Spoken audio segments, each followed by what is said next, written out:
Baby steps क्या हैं अगर हम उनको गाइड करें, जो लोग हमें सुन रहे हैं कि ऐसे लोग जो प्रोग्राम देख रहे हैं, अच्छा फ्रॉम वेयर टू स्टार्ट, तो वो पहला कदम क्या उठाएं?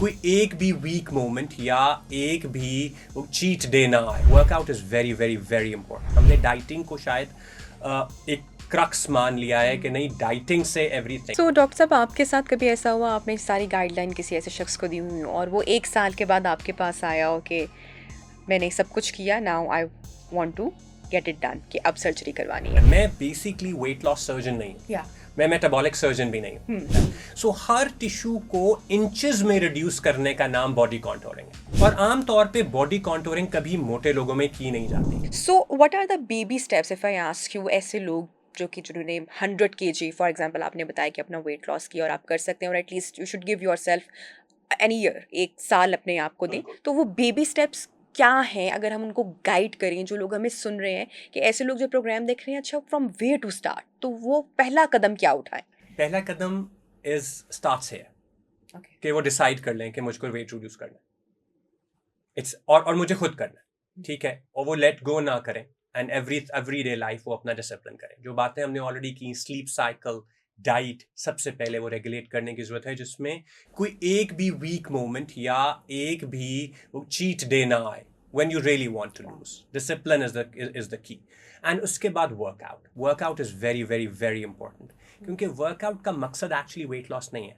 वर्कआउट का मकसद ये है कि गुड प्रोटीन लॉस ना हो वेट लॉस से। हमने डाइटिंग को शायद एक क्रक्स मान लिया है कि नहीं, डाइटिंग से एवरीथिंग। नो, जब आप डाइटिंग करना शुरू करते हैं, इंटरमिटेंट फास्टिंग करना शुरू करते हैं, कीटो करना शुरू करते हैं, ऑल द नेम्स जो कि आपने सुने होंगे, आपकी बॉडी एक सर्टन शेल में चली जाती है और वो अपना मेटाबॉलिक लेवल भी उतना ही लो कर देती है। सो एक लेवल से ज्यादा आप वेट लूज नहीं कर सकते जस्ट डाइटिंग से। सो आपको एक्सरसाइज से अपना मेटाबॉलिक लेवल भी रेज्ड रखना है, और रेज से रेज करते चले जाना है, और एट द सेम टाइम अपनी डाइट को कंट्रोल करना है। It's all about calculation of calories, कि आपने एक दिन में कितनी कैलोरीज लेनी है और कितनी कंज्यूम करनी है, और वो जब नेगेटिव बैलेंस आएगा, that is the only way. So आप खुद कर सकते हैं, कोई आपसे ये नहीं करा सकता, ना आपके पेरेंट्स करा सकते हैं, ना डाइटिशियन करा सकता है। ये इंसान को खुद ही फैसला करना होता है कि नहीं, अब से ऑनवर्ड मुझे मोटा नहीं रहना। सो डॉक्टर साहब, आपके साथ कभी ऐसा हुआ आपने सारी गाइडलाइन किसी ऐसे शख्स को दी हुई हो और वो 1 साल के बाद आपके पास आया हो कि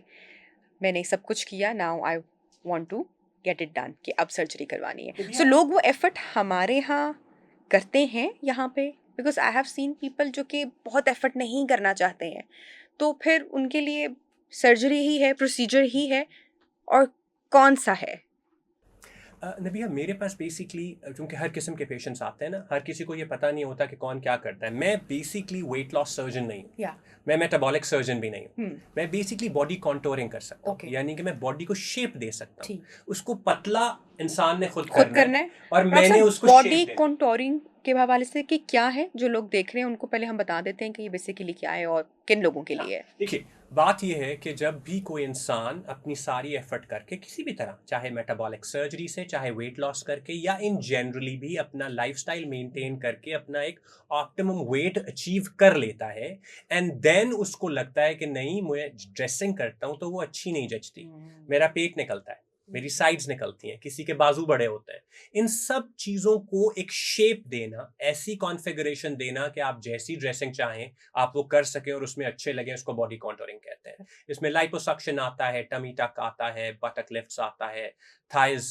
लिफ्ट आता है, ब्रेकियोप्लास्टीज आती है, इवन फीमेल्स में ब्रेस्ट आता है। सो हर टिश्यू को इंचेस में रिड्यूस करने का नाम बॉडी कॉन्टोरिंग है, कि शेप देना। इसका मतलब ये नहीं कि हर चीज निकाल देना, एक शेप जो अल्लाह मियां ने बनाई है, एक hourglass shape in women, मर्दों में एक वी पसंद होता है उनको, वो शेप अचीव करना बॉडी कॉन्टोरिंग है।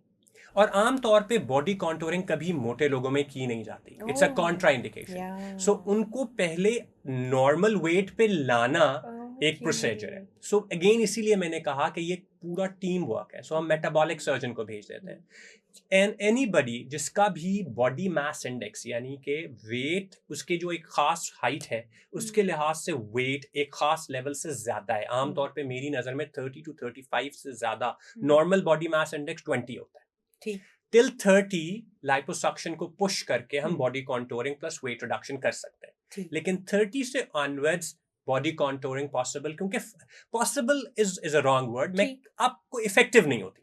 हम्म। उससे ऑनवर्ड्स दे नीड हेल्प, हम्म। उनको एंडोक्रिनोलॉजिस्ट की हेल्प चाहिए, जाके वो कोई ना कोई इंजेक्शन से, हार्मोन मैनेजमेंट से उनका वेट रिड्यूस करने की कोशिश करें, लाइफस्टाइल मॉडिफिकेशन से करने की कोशिश करें, एक्सरसाइज से करें। फिर भी नहीं होता तो मेटाबॉलिक सर्जन्स होते हैं। जी। मेटाबॉलिक सर्जन्स जो होते हैं वो बेरियाट्रिक सर्जन्स होते हैं, जो स्टमक को या छोटा कर देते हैं, बाईपास कर देते हैं। इस तरह वो फिजिकल मैथड्स यानी एनाटॉमिकल मैथड से कर देते हैं, जिससे वेट रिडक्शन होता है।